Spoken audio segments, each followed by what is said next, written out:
Thanks, Brian.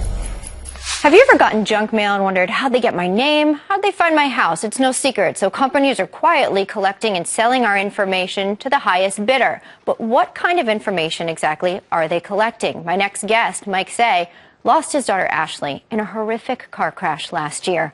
And somehow that tragic fact was recorded and included on the latest promotional letter he received from OfficeMax. Joining me now is Mike Say. Good morning, Mike. Good morning, Elizabeth. I understand how difficult this must be for you. Can take us back to what happened. You're home, you get this bit of mail. Walk us through that day. Okay. I came in the house. My wife was home, and she had gotten the mail already, and she was upset. And so, naturally, I asked her what was going on, and she pulled out the letter and showed me, and she was telling me that she was going to call OfficeMax in the morning and yell at him and everything. I said, no, let me take care of it. I'll call him in the morning and deal with it and get it taken care of, and they won't be sending any more mail like that. What did the letter said? It said Mike Say on the top, and it says daughter killed in car crash or business. Below daughter killed in car crash, it was like and or business. And I've never received a letter in that style. I've gotten junk mail from them for years. Just Mike Say and then my home address. So there were some changes done on that. When you see that, and certainly no parent wants to receive anything like that, and unless have that happen, what happened to Ashley? She died February 18th of last year. We're coming up on the anniversary really quick here. In a car accident with her boyfriend up in Antioch, Illinois. Bad weather, speed, all contributions to their death. She was a passenger in the car that day, or that evening.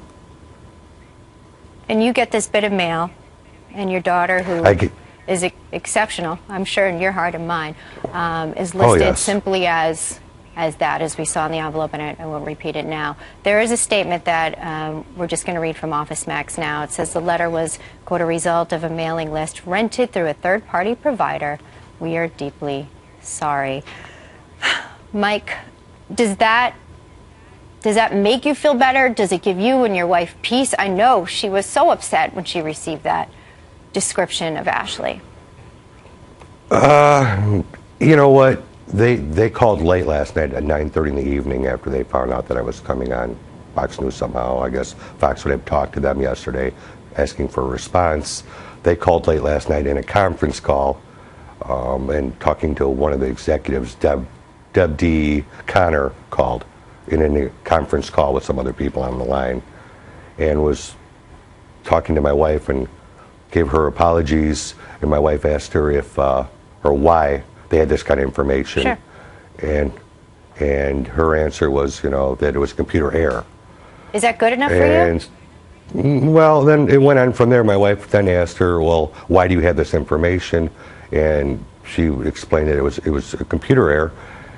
And my wife said, well, there had to be human involvement somewhere. And after a little bit talking back and forth, the woman agreed with her that somehow a human had to put that on the piece of paper before the computer got a hold of it to make an error with it. Seems like it's taken a long time to hear a true I'm sorry from a person with accountability there. Look, Mike, I know that one line was horrific to see, for your wife to receive, and I know you can't sum up Ashley in a line, but just so that you get the last word and a dad say on a daughter, what can we know about Ashley? Ashley was a people person and cared and loved everyone very much. Her friends all depended on her. She was the post for all her friends. The go-to girl. The go-to girl. Mike Say, we thank you for being with us today. I know this has been a difficult time, and we certainly will keep your family in our hearts as you approach that anniversary. Thank you very much. You got it.